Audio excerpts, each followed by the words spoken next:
Trocando em Miúdos, 37 anos. O que sempre foi bom, continua ainda melhor. No Contraponto. Está começando mais um Contraponto. Um tema, avaliação da Câmara dos Deputados. 2 pontos de vista do doutor em Ciências Sociais pela Unicamp, pós-doutor em Sociologia pela Unesp, professor titular aposentado da Universidade Federal de Uberlândia, colaborador do Trocando em Miúdos, um quadro Panorama Político, o professor Edilson Gracioli. Bom dia, Edilson, prazer em tê-lo de volta. Bom dia, Márcio, bom dia também à minha companheira aqui de bancada hoje, Andréia. Um tema muito instigante. No Brasil, os estudos sobre o legislativo têm crescido, felizmente, e certamente o que será abordado aqui hoje é de vivo interesse público. E participa também conosco pela primeira vez, ela que é graduada em Ciências e Humanidades em Políticas Públicas pela Universidade Federal do ABC, pós-graduanda no Master em Liderança e Gestão Pública do Centro de Liderança Pública e também coordenadora de conhecimento na Legisla Brasil, Andréia dos Santos Pereira. Prazer em tê-la no Contraponto. Bom dia, Andréia. Bom dia, prazer estar aqui com você, Márcio, com você e o Dilson. Tenho certeza que vai ser uma conversa bastante interessante. Muito bem, nós temos aí o relatório da Legisla Brasil, apontando que 68% dos parlamentares têm desempenho ruim ou razoável.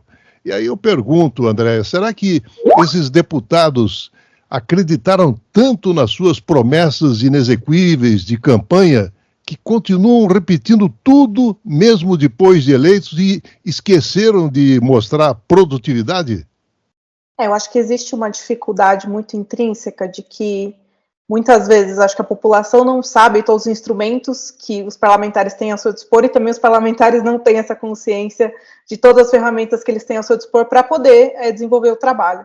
Então, eu acho que, inclusive, uma das coisas que a gente aponta no relatório é da diferença de atuação entre deputados novatos e deputados experientes, que a gente vê que, por exemplo, na área de fiscalização, que hoje, que mostra o nosso relatório, que é o pior desempenho, né, dentre todos os eixos que a gente analisa, que de fato isso fica com os deputados que são mais experientes. Então, acho que isso também mostra um pouco do quanto, às vezes, navegar em algumas questões da casa exigem essa experiência, e a gente sabe que também, enfim, tem outros interesses, tem o que os deputados também esperam, a gente sabe que muitas vezes a casa é só um degrau para atingir talvez outros cargos, então acho que entra um pouco também desse contexto, desse panorama dos partidos políticos também, então de fato uma miscelânea de motivações que podem acontecer para que esse desempenho não esteja, né, aquém do que a gente espera dos nossos representantes. Contraponto, professor Edilson.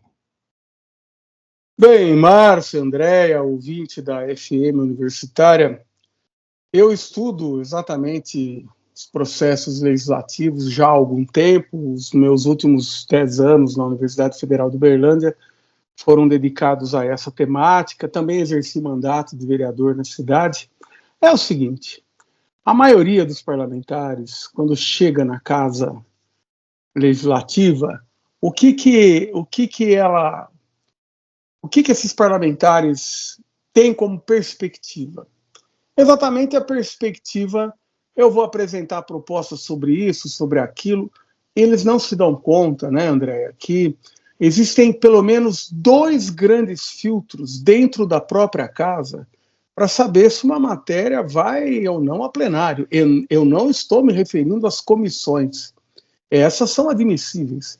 Mas o colégio de líderes e a mesa diretora, principalmente esta última, tem um poder de vetar e de filtrar o que segue ou não segue na casa.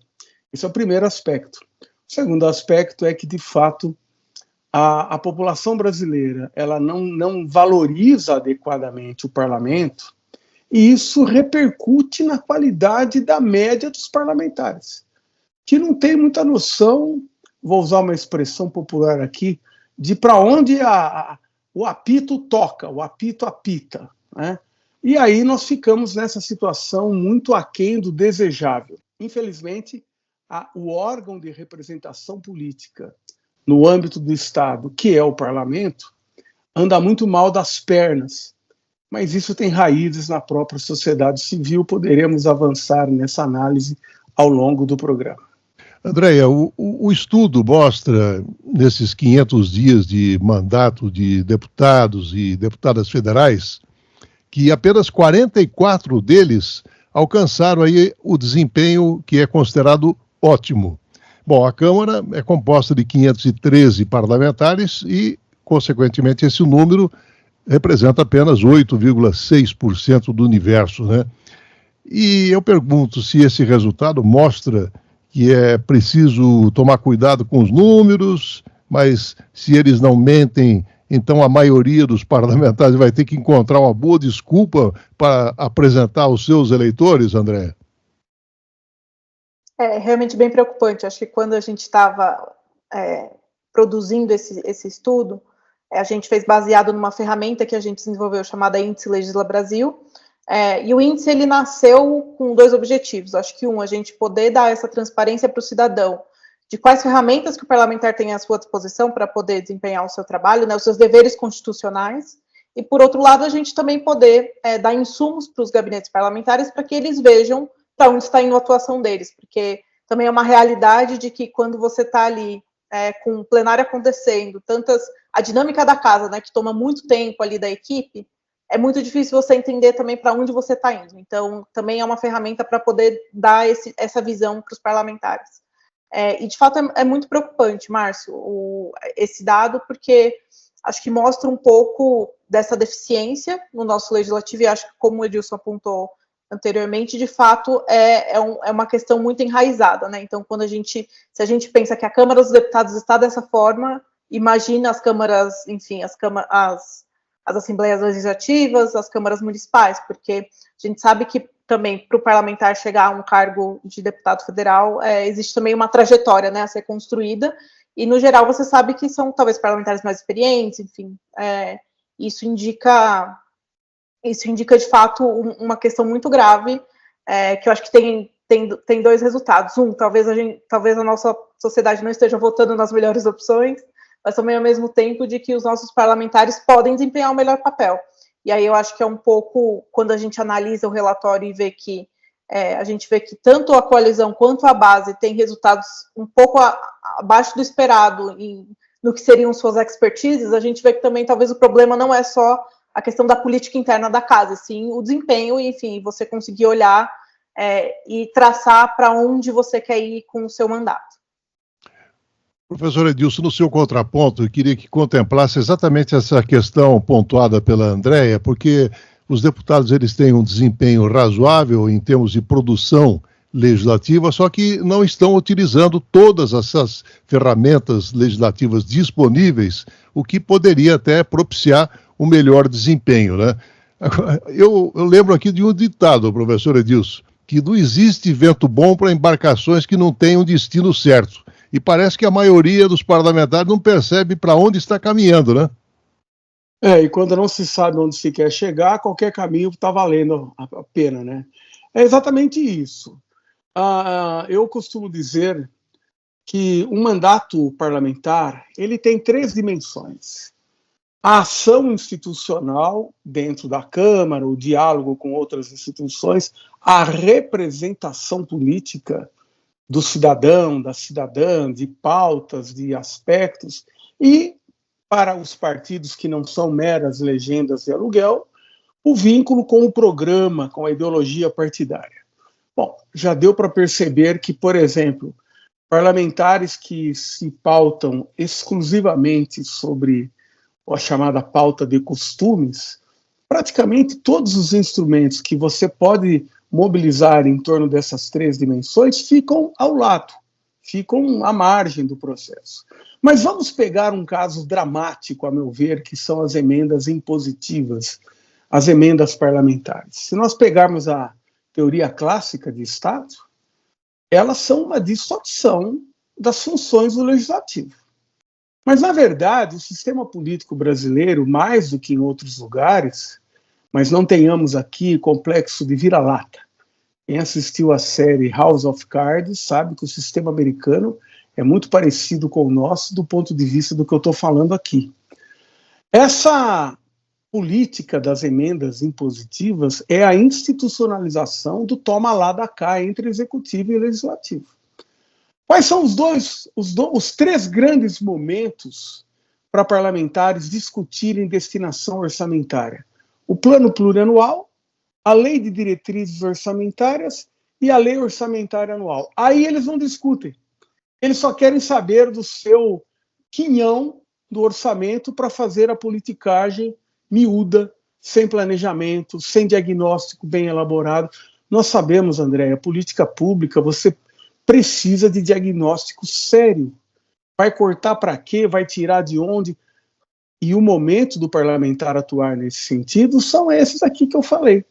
Então, quando ele não tem preparo, não se cerca de uma assessoria qualificada para exercer o mandato, tudo isso vai se somando na direção dessa avaliação que, muito bem captada pelo Legisla Brasil, né, revela que apenas 8,6% dos parlamentares alcançaram um desempenho ótimo. É lamentável, mas é revelador da atrofia do nosso sistema político em termos de qualidade da representação numa democracia que é, para o bem e para o mal, representativa. André, não é do seu tempo, mas é do meu tempo, e também o Edilson se lembra bem da música Sentado à Beira do Caminho, do Roberto e Erasmo Carlos, né? E eu fiz esse link exatamente pensando nesses 68% dos parlamentares que tiveram aí um desempenho ruim ou razoável, que evidentemente é um dado preocupante, porque mostra que eles estão muito distantes do que poderia se esperar quanto ao potencial de atuação. E aí eu pergunto, André, parece que essa maioria ela não consegue atenuar os efeitos negativos da imagem pelo fato de não ter feitos positivos que possam ser reforçados, é isso? É muito difícil quando você tem 513, você ter só 44 desempenhando um bom papel e conseguir vencer isso. Então, eu acho que isso é um estigma, porque, enfim, a gente até trata no relatório sobre uma questão que é a falta de confiança da população em partidos políticos. E aí, enfim, uma questão aqui que a gente trata na Legisla da importância dos partidos políticos na nossa democracia. E se a gente tem um mecanismo, né, ele é a base para a representatividade dentro do parlamento, que é o partido, né, já que você não pode ser um candidato independente, começa por aí. Então, acho que quando a população não consegue enxergar, acho que os resultados, mas mais do que isso, também não consegue se enxergar dentro do parlamento, e aí não estou dizendo só de uma questão de, enfim, voto em quem eu considero que seja parecido comigo, mas do trabalho mesmo. Então, eu acho que é uma dificuldade dos parlamentares bons conseguirem também quebrar essa barreira com a população em geral e mostrar o trabalho. Porque eu acho que existe também uma questão muito, muito importante nesse caso, Márcio, que é o desvio acho que o professor Edilson contou um pouco, de esse desvio do que o parlamento faz. Então, muitas vezes, o próprio cidadão tem dificuldade. Então, quando a gente fala que, enfim, o vereador promete que vai asfaltar a rua, a gente sabe que não é o vereador, que é o executivo que asfalta a rua. E aí, quando um parlamentar desempenha muito bem o seu papel, usa todas as suas ferramentas, possa ser que ele não seja visto como um parlamentar que faz muita coisa, porque a gente sabe que essas muitas coisas feitas pelo parlamento, muitas vezes não são mostradas, ou não são facilmente vendáveis para a população como essas questões que a gente sabe que são postas às vezes, mas que são desvios, sejam, enfim, questões federativas ou seja questões de competência constitucional mesmo entre os cargos. Então, é uma dificuldade também das pessoas, e acho que das pessoas entenderem isso, e acho que isso também vai na direção de não entender para que o parlamento serve. Então, eu acho que é uma questão, acho que o legislativo ele ganhou muita importância, enfim, desde a redemocratização, tanto é que, professor Edmilson, você pode até me corrigir, mas acho que no começo dos anos 2000, quando a gente discutia sobre o presidencialismo de coalizão, a gente falava de um executivo muito fortalecido, e aí a gente vê que ainda que o executivo seja forte, o legislativo ganhou muita importância. Então, acho que também isso diz um pouco dessa balança de poder que está desequilibrada. Então, talvez nunca esteve equilibrada, mas acho que hoje está pendendo mais para um legislativo que consegue se impor mais, exigir mais do executivo do que antes. E aí eu acho que isso faz parte também da percepção das pessoas de não entenderem o que de fato o parlamento faz e por que é importante eu acompanhar, por que é importante eu pesquisar, eu entender o que esse parlamentar fez e por que eu vou dar meu voto para ele de novo. André falou que o que o parlamento faz, o que o parlamento deveria fazer, né, professor Edilson, é a fiscalização, né, que a pesquisa mostra, o levantamento, esse relatório enfatiza muito bem que esse é o ponto mais fraco e os parlamentares enfrentando muitas dificuldades quanto a acompanhar, monitorar essas ações do governo, o que se constitui num aspecto fundamental que pudesse garantir, inclusive, a transparência e também a responsabilização do próprio executivo. E aí o político ele não pode saber de tudo, nem pode saber nada sobre tudo, ele precisa saber um pouco de tudo para não se embaraçar diante do nada, professor. Pois é, e aí ele se embaraça mesmo. Eu vou dar um dado aqui do biênio 2013-2014, no âmbito da Câmara Municipal de Uberlândia, porque a gente sempre tem que trabalhar com dados. Eu estou citando aqui a dissertação de mestrado de um ex-orientando meu, Matheus Jones Zago. Veja só, Andréia, e depois eu vou enfrentar diretamente a questão levantada pelo Márcio. Em 2013, 70% dos projetos de lei dos vereadores em Uberlândia eram, sabe para quê? Denominação de ruas, datas comemorativas e declaração de utilidade pública. Apenas 3% eram sobre saúde, educação e transporte coletivo. Veja a distorção. Mas talvez melhorou em 2014? Não, piorou. Em 2014, o primeiro bloco, 85%, e o segundo bloco, 1%. Isso aqui foi, inclusive, um card da minha campanha vitoriosa de vereador em 2016, porque a gente tem essa péssima mania de fazer política com base na ciência. Bom, Márcio, mas aí nós caímos exatamente no despreparo, na desqualificação. A fiscalização sobre o que se faz, não se faz com o dinheiro público é, de fato, uma prerrogativa central. Ela deriva diretamente da dimensão de representação política que o órgão legislativo possui. Mas como que você vai fiscalizar a aplicação de recursos orçamentários se não se tem o devido conhecimento sobre o que são despesas discricionárias, o que são despesas com possibilidades outras? É preciso conhecer a matéria. Não adianta chegar no parlamento com uma pauta bombástica, sem saber para onde a coisa corre. Vou dar um outro exemplo que está absolutamente em moda. Nós estamos vivendo agora as eleições municipais. O clima já é de campanha. O que tem de candidato à Câmara Municipal e à Prefeitura focando na questão do aborto? Bom, mas quem é que disse que essa matéria é do âmbito de competência do Legislativo Municipal e do Executivo Municipal? Então, o nosso sistema político, Márcio, André, ouvinte, ele carece de uma reforma que, infelizmente, não é pauta nacional. O último período meu na Universidade Federal de Uberlândia foi dedicado, de maneira mais específica ainda, a levantamento sobre os projetos de lei em tramitação até 2019, vinculados a vinculados a candidaturas à presidência de 2018, ou vinculados a entidades da sociedade civil, a programas partidários, sobre reforma política.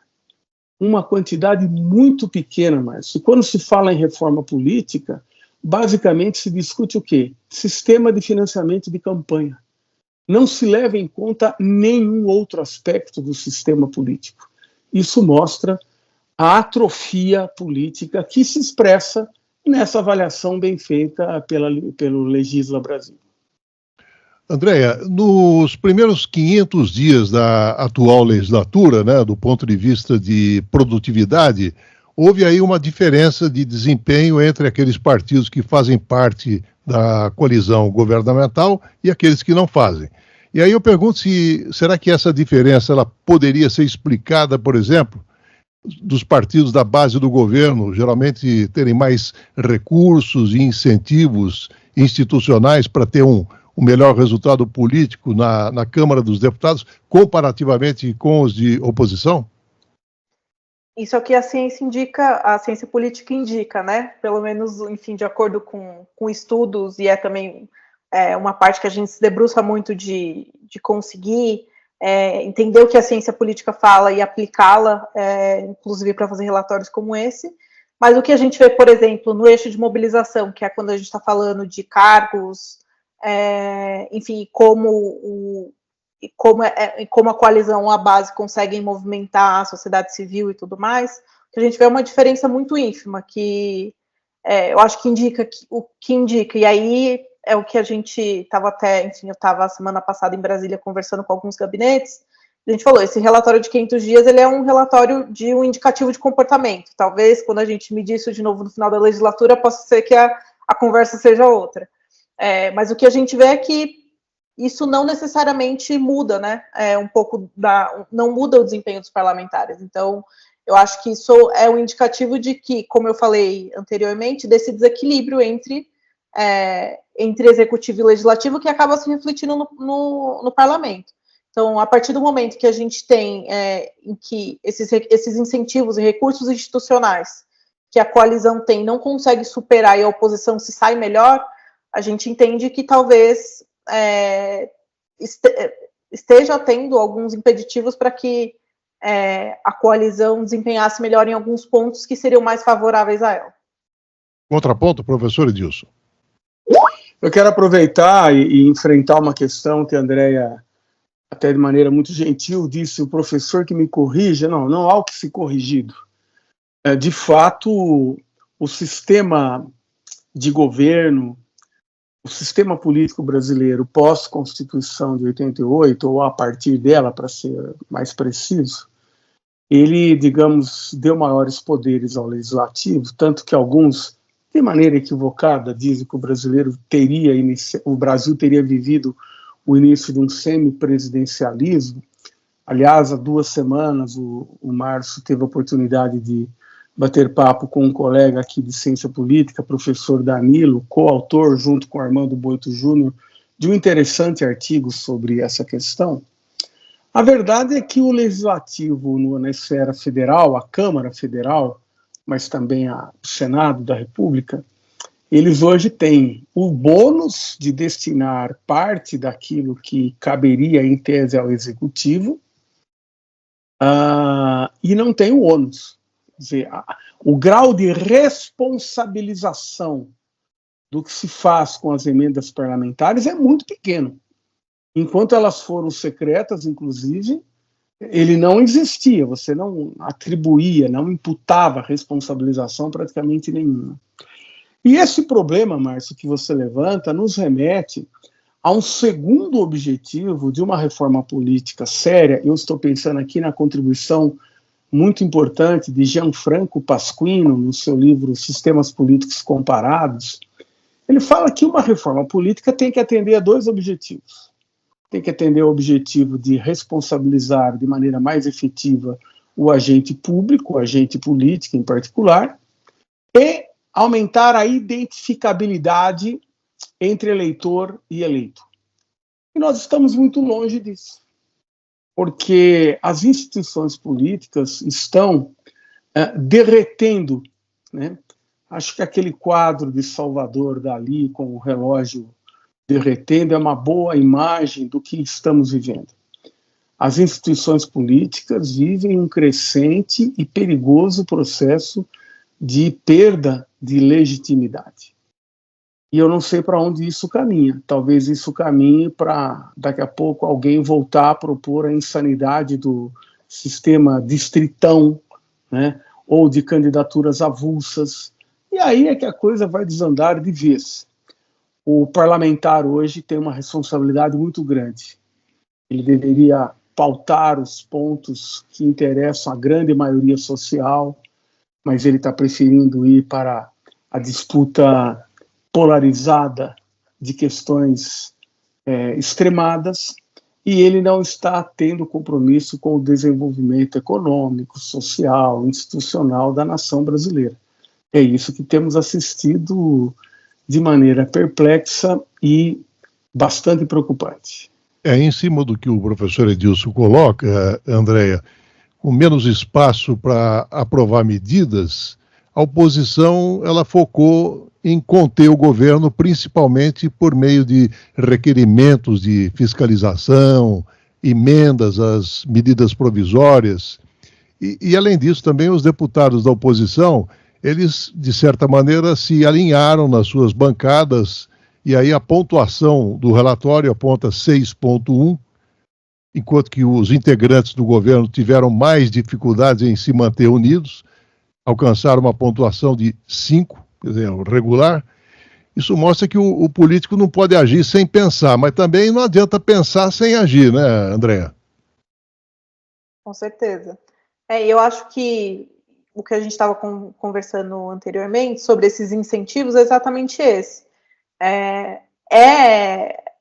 Princípio básico enfim, quando a gente pensa em coalizão, de o governo manter a sua base muito bem alinhada para conseguir aprovar a sua agenda, né, os seus temas prioritários. E acho que o que a gente tem visto na mídia é, de fato, essa dificuldade do governo de conseguir articular, inclusive com a sua própria base, sobre essas questões. E acho que um ponto que a gente traz aqui como exemplo foi o veto derrubado, né, em relação ao projeto de lei das saidinhas, que foi uma derrota do governo. E acho que isso vai mostrando para a gente também um pouco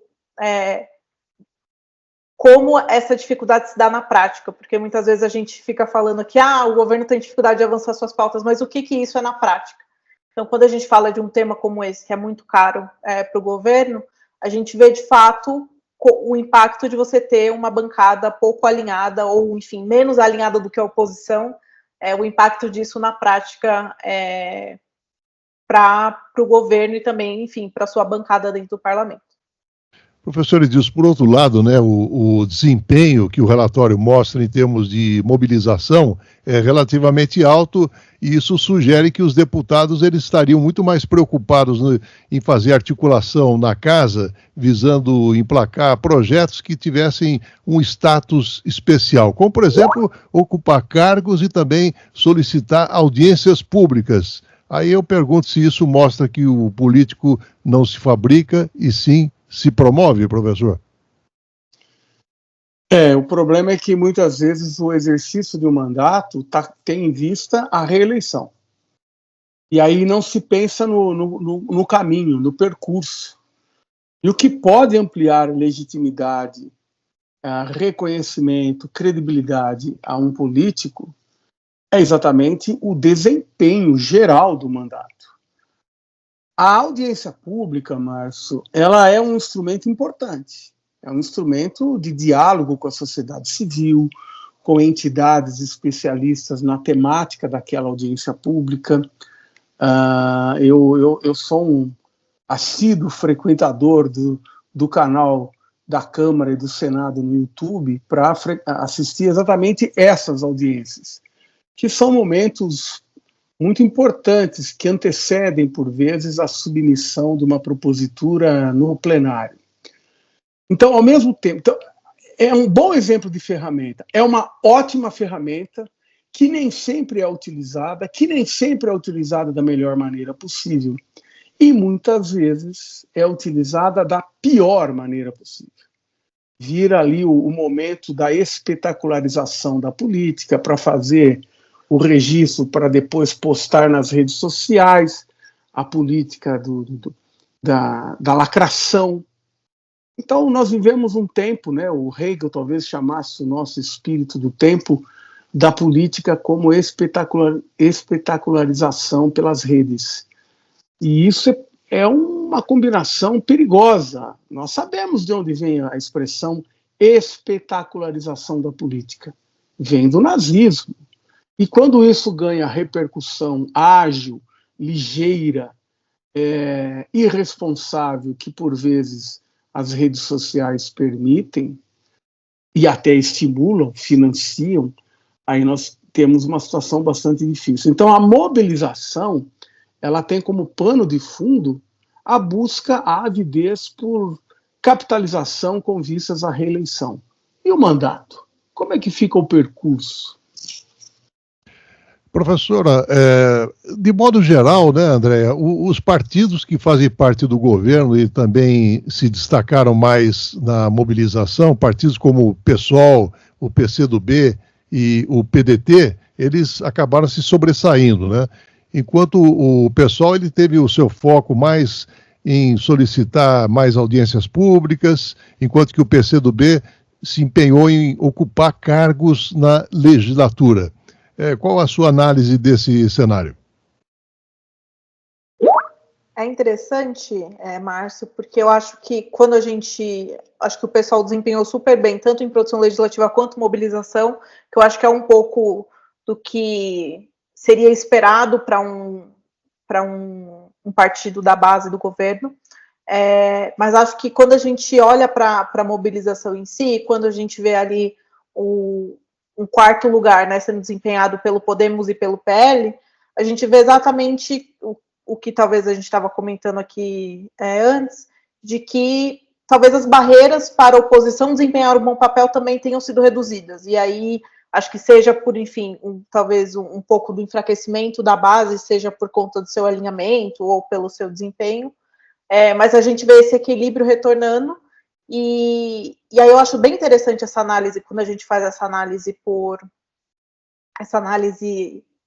por partido, porque eu estava comentando, né, sobre essa dificuldade do brasileiro de confiar nos partidos políticos, e acho que é um pouco, quando a gente olha aqui para, pelo menos, né, para os partidos aqui que têm um melhor desempenho, a gente vê que eles têm uma agenda clara. E aí eu acho que é um pouco do que o professor Edilson estava comentando no começo, é que hoje os partidos têm uma dificuldade muito, muito clara de definir quais são as suas agendas e como eles vão atuar.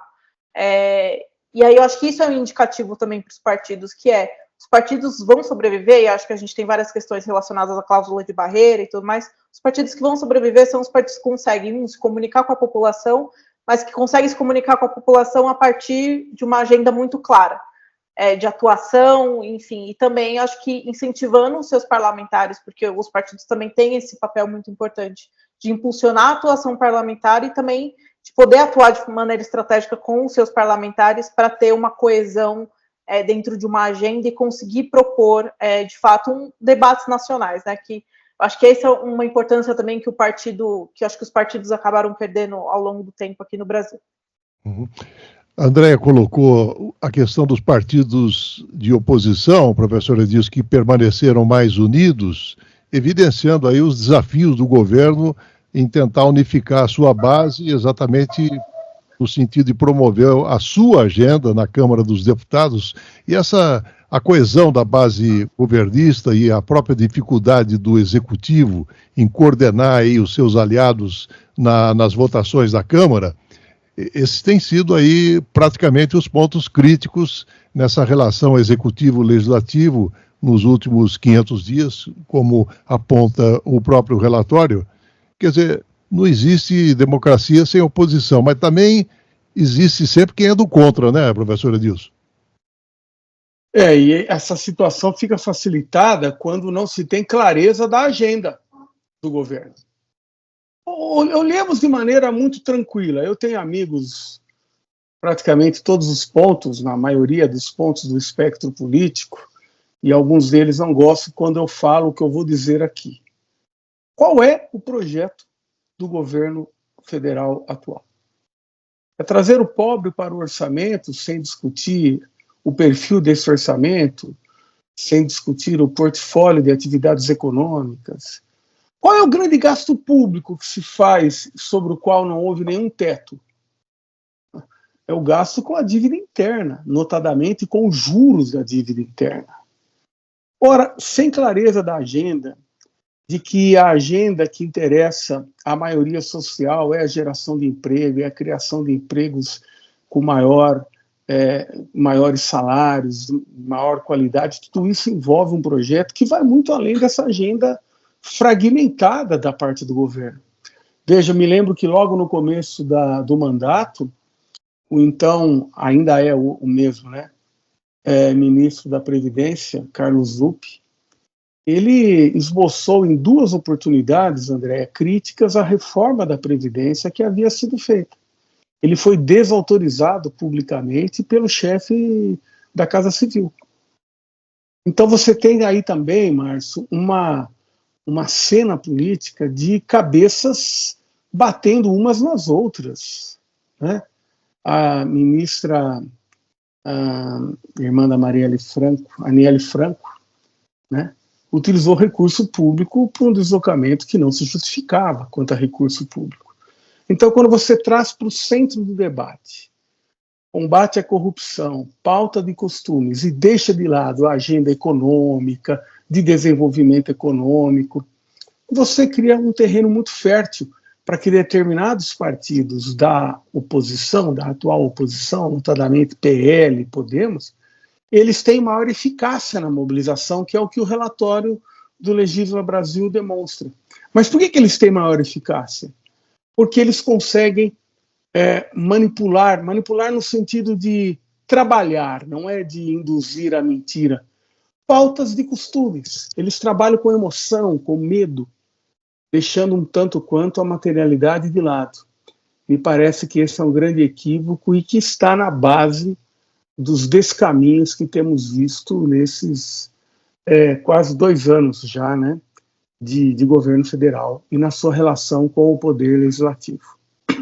André, vamos falar um pouquinho sobre a questão de gênero, né? Porque na atual legislatura apenas 17,2% dos assentos são ocupados por mulheres, entre titulares e suplentes, apesar de um leve aumento relativamente aos 14,9% da legislatura anterior. Mas esse número ainda é consideravelmente baixo a partir do momento que as mulheres representam 51% da população. E a distribuição de recursos para as campanhas eleitorais mostra como isso afeta, inclusive, a própria renovação na política e também a inclusão de grupos subrepresentados no poder, como é o caso das mulheres. Qual a sua análise, André? De fato, acho que ainda é um longo caminho pela frente, ainda que a gente tenha esse aumento, né, desde a última legislatura, o que é um ótimo indício, mas ainda é muito pouco quando a gente olha para o todo. E aí eu acho que existe 2 análises aqui possíveis, Márcio. Acho que a primeira é que, enfim, o que a gente viu no nosso relatório é que não tem grandes diferenças desse desempenho, né, entre, enfim, homens e mulheres, mas o que a gente vê é um pouco, enfim, da diferença de atuação. Então, a gente vê que as mulheres, elas se destacam mais na ocupação de cargos, e aí eu acho que isso é interessante, porque o que a gente pode, talvez, deduzir desse dado, enfim, e trabalhar e pensar a partir dele, é que existem barreiras históricas para o acesso de mulheres e de pessoas negras no parlamento, na política no geral. Isso é muito claro, até por conta desse número. Mas eu acho que é interessante as mulheres estarem alcançando esses cargos, porque isso mostra que, apesar das barreiras de entrada, as mulheres estão em posições em que você tem o poder da caneta, né? Você tem, de alguma forma, alguma influência, que é algo também extremamente relevante, porque o que a gente costumamente também fala é da qualidade da representação, né? Então, a gente tem mulheres entrando, mas essas mulheres estão ocupando os cargos de liderança. Assim como a gente fala sobre diversidade de empresas, né? Quando a gente fala, a empresa é diversa, mas se sua empresa tem só os estagiários diversos, talvez ela não seja tão diversa assim. Então, acho que isso é um dado super interessante para a gente pensar a partir dele, exatamente porque a gente tem que pensar a diversidade a partir, né, enfim, a igualdade de gênero a partir dessa perspectiva, não só da entrada, mas de como essas mulheres têm oportunidade para desempenhar o seu papel igualmente, assim como, enfim, os deputados homens. Contraponto, professor Edilson. Bom, a maioria do eleitorado é composta por mulheres. Então, se a composição do parlamento não expressa essa maioria do eleitorado ser de mulheres, aí nós temos que pensar nos processos que determinam essa situação. Eu, sobre essa questão, tenho uma posição muito clara há muito tempo. Nós poderíamos resolver logo essa situação estabelecendo 50% de cadeiras para homens, 50% de cadeiras para mulheres e fim de papo, como é na Espanha, ou como um projeto de lei que está engavetado em algum lugar lá no Congresso, da ex-deputada federal João Moraes, que propunha que pelo menos 30% das cadeiras fossem ocupadas por mulheres. Porque você destinar recursos diferenciados para campanhas de mulheres ou de negros, isso aí não tem tido o efeito desejado. Os números revelam que isso ainda é muito pouco. E eu, como sou digamos, um seguidor de uma determinada perspectiva, embora reconheça a importância da diversidade, entendo que existem assuntos que são para além desses recortes da diversidade, que precisam ser encarados. E eu sempre coloco, não a Andréia, mas com quem eu tenho essa interlocução há muito tempo, bom, então explique por que se o eleitorado tem uma maioria de mulheres, isso não se traduz numa maioria de eleitas. Então, os processos são anteriores, né? Não é por decreto, não é por política de cotas que você vai resolver esse tipo de situação, né? Se nós não olharmos para isso, não vamos avançar, inclusive, na chamada diversidade. Mas eu também chamo a atenção para o fato de que a ênfase dada à questão da diversidade, por vezes, é funcional. Ela faz com que o olhar seja desviado de algumas questões decisivas. Querem um exemplo claro disso? Qual foi o governo sob o qual se pagou o maior montante a título do rentismo? Foi o atual governo no ano de 2023. Mais de 720 bilhões, 790 bilhões de reais para os serviços da dívida. Isso é central, isso é decisivo. E quando a gente olha para outras dimensões, essa centralidade fica, no mínimo, embaçada, para não dizer oculta. Andréa, o que levaria aí os homens a serem mais alinhados às suas bancadas, enquanto que algumas mulheres parecem desempenhar um papel um pouco mais independente no processo legislativo? As mulheres são menos unidas que os homens no legislativo, ou os projetos já contemplam uma certa distinção de gênero? Eu acredito que seja, sim, uma distinção de gênero. Acho que talvez tenha... E a gente sabe que muitos projetos de lei, eles atravessam essa questão de gênero, de certa forma. E aí eu acho que quando as mulheres analisam, elas têm uma tendência a pensar mais enquanto grupo do que necessariamente os homens. Então, por isso que talvez isso indique exatamente um pouco dessa distinção e talvez dessa autonomia das mulheres em relação aos seus partidos. Isso não acho que de forma alguma diz sobre o quanto essas mulheres estão alinhadas aos partidos, porque acredito que o que a gente vê aqui é que as mulheres, no geral, elas são alinhadas, o que a gente vê é essa pequena diferença. E acho que a gente consegue ver isso, enfim, quando a gente olha para outros, não só para o nível federal, mas quando a gente vê para a Assembleia Legislativa, a gente vê que, no geral, em algumas posições de antagonismo sobre alguns projetos, as mulheres acabam liderando um pouco desse antagonismo, exatamente por serem, eu acho que, por serem minoria, talvez tenham que fazer um pouco mais de barulho para também serem ouvidas. Então, acho que também vai um pouco nessa direção. Contraponto, professor Edilson. Bom, esse tema requereria da minha parte um conhecimento para além daquele que hoje eu disponho, né? Então, o que eu posso levantar aqui é apenas no plano da hipótese, da conjectura.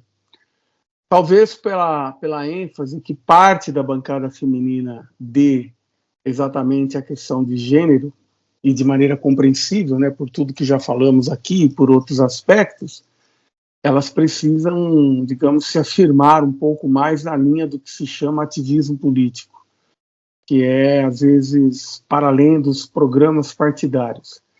Mas eu entendo que isso não é regra geral. Se nós olharmos, por exemplo, para algumas bancadas, como a do PSOL, a do PCdoB, ali você tem um alinhamento programático praticamente sem distinção de gênero. São militantes fiéis ao programa, à ideologia de seus partidos. E isso independentemente de estarmos falando, só para dar 2 exemplos, de Jandira Fegali ou de Orlando Silva, né? De Luciene, que é uma deputada do PSOL por São Paulo, muito competente, e de Glauber Braga, por exemplo. Então, são dimensões que podem dialogar, podem confluir. Agora, quando nós pegamos legendas de aluguel, talvez isso explique, viu, Márcio? Está aí uma boa hipótese, André. Como boa parte dos partidos são legendas de aluguel, não sabem bem. Eu vou citar o nome de um. É um partido que se chama Republicanos. É o braço partidário da Igreja Universal do Reino de Deus, que tem pretensões teocráticas. Então, um partido que se chama Republicanos tem pretensões teocráticas. Essa é a realidade da vida partidária brasileira. Isso no plano local, plano nacional. Então, acho que isso expressa um pouco também o caráter gelatinoso que uma boa parcela das legendas registradas no TSE possui quanto à dimensão programática. André, no seu contraponto, eu queria que contemplasse ainda a questão relativa ao relatório, né? Porque analisando em detalhes aí o desempenho feminino, as mulheres acabaram mostrando aí uma maior capacidade de mobilização, alcançando 5,4 comparativamente aos 4,6 dos homens. Qual a sua análise dessa diferença de 0,8 pontos? O que a gente, quando a gente abre o dado, o que a gente observa, acho que essa questão relacionada à ocupação de cargos. Então, as mulheres, de fato, têm ocupado mais cargos, e aí, como eu tinha dito, acho que isso é um indicativo de que a gente está caminhando em alguma direção que mostre que as mulheres estão tendo oportunidades para também desempenhar o papel nesses cargos de liderança, nesses cargos, enfim, que há o poder da caneta. Mas acho que um outro ponto que a gente vê também é que as mulheres têm também solicitado mais audiências públicas. E aí acho que isso indica talvez uma sensibilidade, ou até mesmo, eu acho que exatamente por serem maioria da população e ainda estarem poucas no parlamento, eu acho que também de conseguir trazer essa representatividade para dentro do parlamento, que uma das formas de você fazer isso é exatamente pensando e trazendo audiências públicas enquanto um debate, enfim, sobre os temas que são importantes para aquele mandato. Então, acho que isso também pode ser um indicativo, também acho que um pouco a falta de representatividade também precisa ser compensada de alguma forma no mandato, e aí eu acho que as mulheres devem solicitar mais audiências públicas exatamente nesse sentido de conseguir trazer outras vozes, enfim, e outras perspectivas para o parlamento. Professor Edilson, qual o reflexo que o resultado eleitoral tem quanto à atuação dos parlamentares? Porque muitas vezes a gente observa um certo descuido de muitos políticos no tocante a preservar a imagem, e isso acaba produzindo aí um riquíssimo repertório de situações que, se não fossem trágicas para a sociedade, mereceriam, inclusive, figurar no rol das baixarias, né? Inclusive os memes têm nesse descuido uma matéria-prima ou um combustível muito profícuo, né? A imagem, ela conta muito, tanto quanto o conteúdo que ela tenta apresentar. É muito famosa aquela frase do Maquiavel, né? A mulher de César não pode apenas ser honesta, ela também tem que parecer ser honesta. Aqui não há nenhum machismo praticado por Maquiavel. Ele está falando de como na política o que aparece na cena é tão ou mais importante do que aquilo que está nos bastidores. Aquilo que se vê tem uma eficácia, né, junto com aquilo que somente por meio de mediações se pode perceber. E é muito importante. Eu me lembro, Márcio, que lá na minha juventude, quando começaram a ser transmitidas sessões do Parlamento Brasileiro, eu adorava assistir os pronunciamentos de Lauro Campos, Pedro Simon, para não dizer de Florestan Fernandes, no âmbito da Constituinte. E hoje, eu até em meio aqui ao nosso programa, eu estava tentando forçar a memória, Exatamente, Andréia. Quais são os grandes momentos que chamam a minha atenção? Eu já disse que as audiências públicas têm um papel muito grande e, em geral, eu tenho assistido com vivo interesse a audiências públicas presididas, portanto, propostas por quais parlamentares? Jandira Fegali, Luciene, Alice Portugal, mulheres. Eu acho que isso corrobora, confirma o que os números da pesquisa aqui do Legisla Brasil apresentam, ou seja, você tem um protagonismo de determinadas parlamentares, mulheres, nessa ferramenta que eu já disse no início, ela é muito importante, porque ela é uma interface mais cuidadosa, com mais tempo de debate, de aprofundamento dos temas, que o parlamento produz. O pronunciamento da tribuna tem quanto? 5 minutos? Se for líder de bancada, você fala como parlamentar e pela liderança, 10 minutos. Quanto tempo dura uma audiência pública? 1 hora, 1h30, 2 horas, 3 horas. Então, acho que isso vai um pouco na direção. Parece que a bancada feminina, pelo menos aquelas parlamentares atinadas com os seus programas partidários, tem, assim, valorizado de maneira inteligente essa ferramenta. Os marmanjos parece que estão perdendo um pouco essa corrida, viu, Márcio? André, o professor Edilson falou do protagonismo feminino, né? E eu pergunto se ele vai propiciar um aumento na representação feminina no âmbito do parlamento. Nós tivemos agora, no último mês de maio, a Justiça Eleitoral lançando até uma campanha de incentivo, de valorização e também respeito às mulheres no âmbito político, né? E o slogan dessa campanha é "Mulher na política é outra história". Só que a gente observa que essa campanha ela teve uma abrangência muito restrita e, obviamente, acaba tendo um alcance muito limitado. E aí eu pergunto se essa é mais uma grande barreira a ser vencida, Andréa.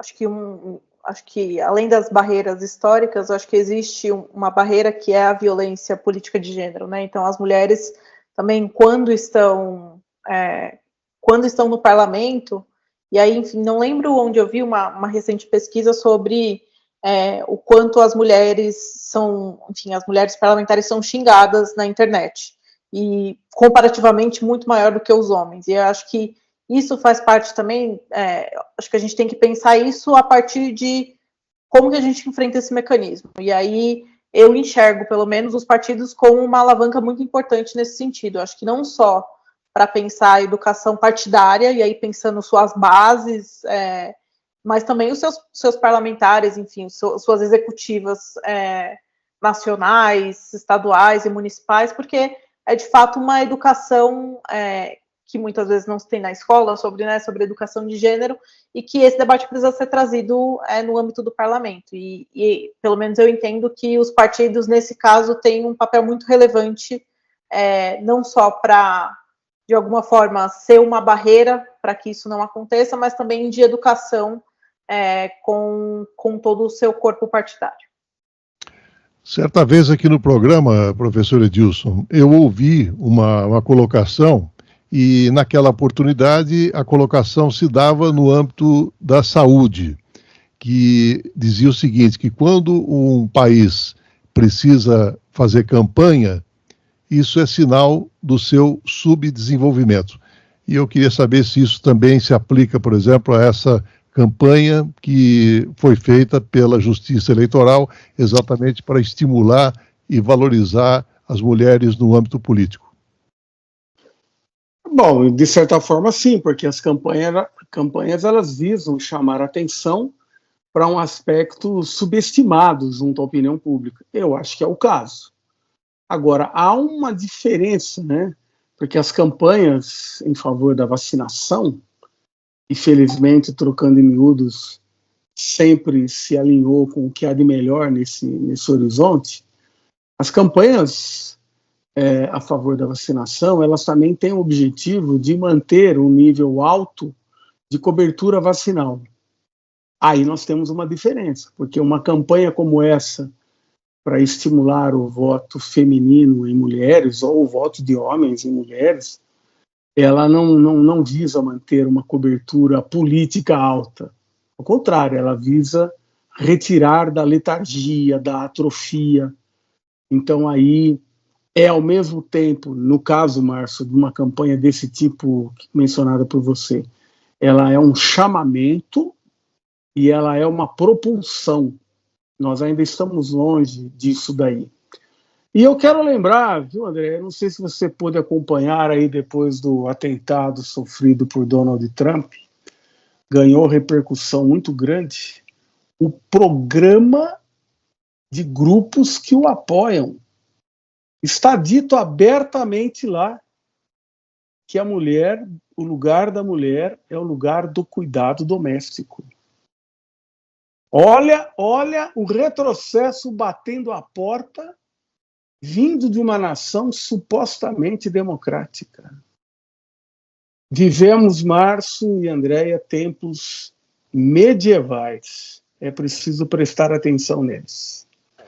Voltando ainda um pouco no relatório do Legisla Brasil, Andréia, a renovação de 52% dos membros da Câmara em 2018 e 44% em 2022 trouxe aí uma dinâmica mais proativa ao Legislativo. Em contrapartida, os veteranos se destacam mais na fiscalização, sobretudo ao propor emendas ao orçamento, que é uma prática muito comum entre os parlamentares mais experientes, que já passaram por vários ciclos de planejamento orçamentário. Mas, afinal de contas, o que tem sido levado em consideração, Andréia? Tem sido o interesse público ou o interesse continua privilegiando o interesse próprio?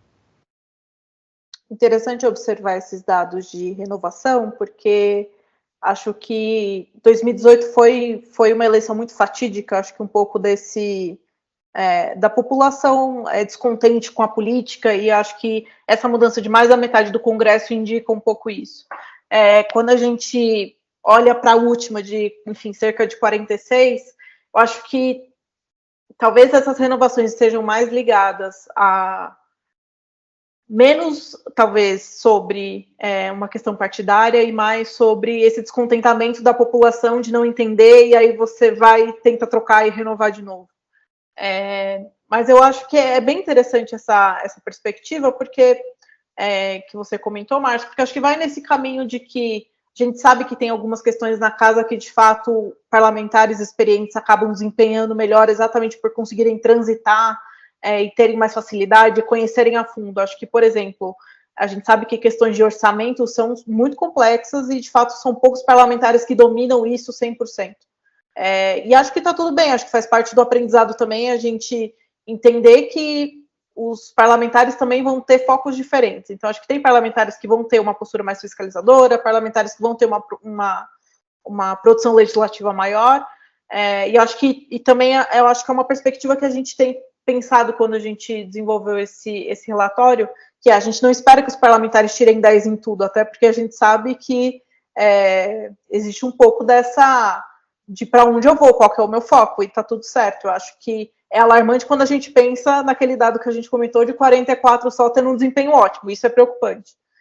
Mas eu acho que nessa questão dos parlamentares, dessa atuação diferente de acordo com os seus papéis, eu acho que é plausível e acho que inclusive é saudável, porque é importante que os parlamentares novatos também aprendam com os experientes, e aí eu acho que assim a gente consegue um equilíbrio também interessante da casa em relação a como desempenham os seus papéis. Andréia dos Santos Pereira, coordenadora de conhecimento na Legisla Brasil, parabéns pelo seu trabalho e muito obrigado pela sua participação no Contraponto, Andréia. Eu que agradeço, Márcio e Dilson, foi muito bom esse papo aqui com vocês. Professor Edilson Gracioli, muito obrigado por mais uma participação no Contraponto, professor Edilson. Eu que agradeço a oportunidade. Quando eu li, Andréia, a pesquisa enviada a mim pelo Márcio, eu tinha certeza que nós não teríamos contrapontos, teríamos abordagens talvez um pouco diferentes sobre o mesmo processo, porque parabéns pelo trabalho e foi uma satisfação compartilhar com você desse espaço aqui. E chegamos ao fim de mais um Trocando em Miúdos. Muito obrigado ao Benício Batista na edição, José Luiz Caetano, painel eletrônico. Encontro marcado para a próxima segunda-feira, a partir das 11 horas. Tenham todos um excelente final de semana e até lá.